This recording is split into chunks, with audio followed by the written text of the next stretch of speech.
7-year female child, pain in right hip and limping since 5 months. On examination, Tendenberger, range of movement, flexion is full, abduction 20-degree painful, internal rotation 10, LLD 0.5. So, can anyone comment? Which? So, Yeah. anyone? No, Tushar, one of the residents. Yeah, let's.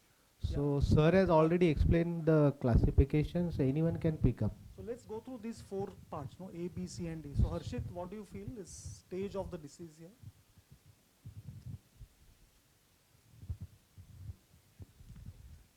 Do you see any fissures here? Yes, sir. Left, 2, stage 2. Left.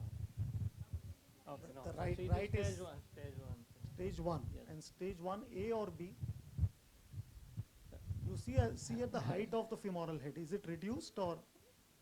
Sir, it it is reduced, stage 1B. So this will be stage 1B. Everyone agrees? No? So- Becoming simpler? Okay. 7-year-old child, stage 1B. So, this is after 3 months. You see AP and frog lateral. You have to take Yes, both the sir. views. Pelvis with both its AP and frog lateral. Yeah, Binod. What stage do you feel it's? So it's still continuing to 1B. So we will observe this patient, treat it with range of movement, and it's not changed the class. It's not changed from one compartment to other. It's still remaining there. Do you want to do any further investigation or X-ray is okay? So we did the MRI here. So now MRI at this stage is not always indicated. A lot of patients with Perthes come with MRI. Here the MRI was done, but Jaideep can show the changes on MRI for benefit of the students. Yeah. Yeah, you can see right and left hip there is a reduced height, there is a joint fluid, stenoitis also there. So nowadays we are doing, if early stage we do the perfusion scan to know the how much perfusion of the lateral pillar is there for early intervention. So this is after 6 months. So what is the stage now? Same patient, maintaining the stage earlier, but what is the stage now? Stage 2, right. And what is the Herring's classification? Bolna. Right. Have you ever had to revise in your mind the stage by doing an MRI? Yeah, so there are people who are trying to predict. So now see, in this patient, we are showing the natural history. In first 6 months, there was no change. Now as it's going into stage 2, the grade of the disease also has changed. The Herring, initially lateral pillar was maintained.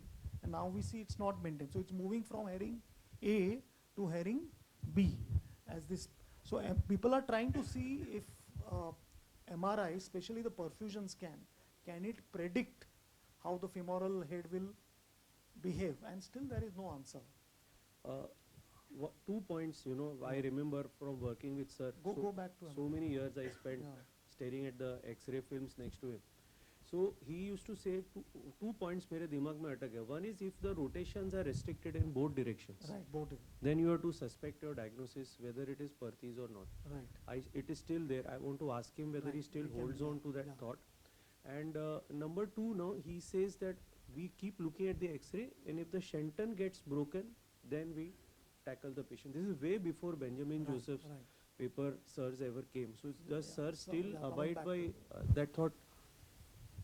I think they derive from this, They derive from what Taral has said, So as the grade of the disease increases, there is head deformation, collapse, and a subluxation happens. You're saying shenton line gets broken. I think that extrusion factor is very important, because extrusion is the forerunner of everything. If your extrusion is high, it means in a soft head, the edge of the acetabulum is going to damage that femoral head, So I would rate extrusion also as a very, very important consideration in deciding my management for Perthes disease. Right. And if you have restriction of the rotations in all directions, it is something different, Perthes typically will have in one direction, abduction and internal rotation. So with perfusion scan, to answer Tushar's question, if you have more than 50%, you can actually see how much, you can give a number to the avascularity. So if the vascularity is reduced by 50% on a perfusion scan, more than 50%, then that's again a high risk sign. And now we say at a very young age also we will treat that patient, you know, with either containment or co-decompression or putting bisphenol, some sort of management, or very strict non-weight bearing. But if the vascularity is more than 50% retained, as it's in this patient, it has happened, probably these are the patients they say may not collapse to that an extent, especially at a very early age. So this is a 7-year-old child. But you will still want to keep him non-weight bearing, off sports activities. We do that, yeah. And in an abduction, nighttime abduction brace. So for again, we don't use any of those braces which you see in the textbooks, right? You know, the weight relieving caliper or Petri cast. We don't really use those braces, but we do keep the patients non-weight bearing, off sports activities, and I will use an abduction brace or a pillow at night to maintain the degree of abduction. So let's see how this. So this further is a range of movement restricted compared to still she is on therapy. So good flexion but restricted abduction internal rotation. So now this is this X-ray. Now what are the management? So now her stage is progress. This is 2A going into 2B, yeah. Almost going into 2B. Yeah. So young child.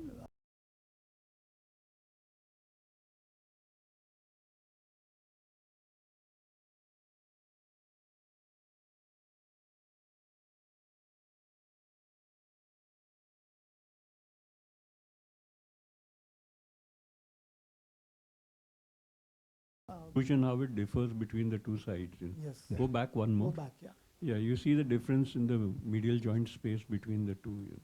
Yes, sir. As the hip is getting collapsed, as it is migrating out, you know, that extrusion percentage becomes higher and higher. I think that's a very, very important sign. This is again very important slide which shows you what you see as extrusion is combination of two factors. It is the femoral head actually getting subluxated, pushed out because of the medial soft tissue, and also partly it is because of the femoral head getting enlarged with collapse. You know, it extrudes out. So there is true extrusion and a medial sort of offset increasing. So within the 2 months, she has severe restriction of movement. As sir has pointed out, median joint space is widened because two synovitis under anesthesia also too much movement is restricted. One reason is synovitis, second is the progression of days and exclusion started. So this is range. So we did the adductor release, hip orthogram and Petri cast just for 3 weeks. You can see the first we did the air orthogram, then with the neutral view, abduction view, adduction view. There is no hinge abduction, adduction, there is no subluxation. Nicely seen the femoral is spherical here. So these are the range of movement. This is 4th month post-op follow-up. See, range of movement is improved. We just did an adductor release, and because on arthrogram, the femoral head still felt spherical.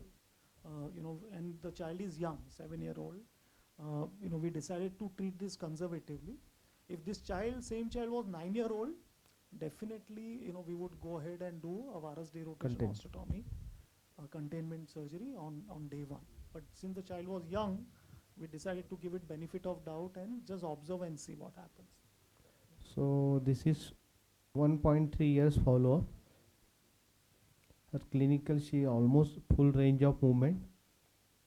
And this is 3.6 years follow-up. Now with good range of movement. Yeah, so this just is a indication for a conservative treatment. Young child, where the stage of the disease is progressing, you are observing.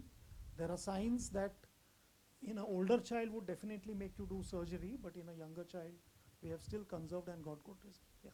So when I'm conserving, I'm calling patients every 3 months and doing AP and lateral. So is that the correct protocol, or should we be calling them more frequently or less frequently? So stage of the disease does not progress faster than that. Perthes is a game which is, it's not a 2020 match. It's a test match which will go on for 2 years. So, you know, you don't have to check score every over. So at what frequency will you do your I lateral? do 3 months. 3 I think. months. Sir, it's around 3 months follow up. Yeah. And what you look for is extrusion, progressive disease worsening, and range of movement. So for the students, like in textbook it is described that when you're doing arthrogram and adductor anatomy, you do a petri cast for maybe 3 weeks or 4 weeks initial, just after in the OT. Is that Yeah, that we you do would that, suggest? or a brace, depending on compliance. You know. She has too much tightness and she is very irritable. That's otherwise we give the brace also because she is too tight. And keep non-weight bearing for Keep non-weight bearing for long time. The child also, if there is stiffness, suppose she was 9 years of age and she had stiffness, you still do the same thing, get range of movement before doing Yeah, a so containment. don't do a containment surgery when the hip is still hot. Yeah. You have to quieten the hip, you know, get range of movement, and then you will do a varus osteotomy. So for example, again, if you have a child with Perthes, this is 9-year-old, where you think containment is required, but the hip is very tight. You will say, sir, I'll admit the child, give traction. If required, I'll do a adductor release, petri cast, and once the range of movement improves, then I will do a varus osteotomy. I think that's the answer, Binotti, you will expect from your student. Okay. Yeah, let's go ahead.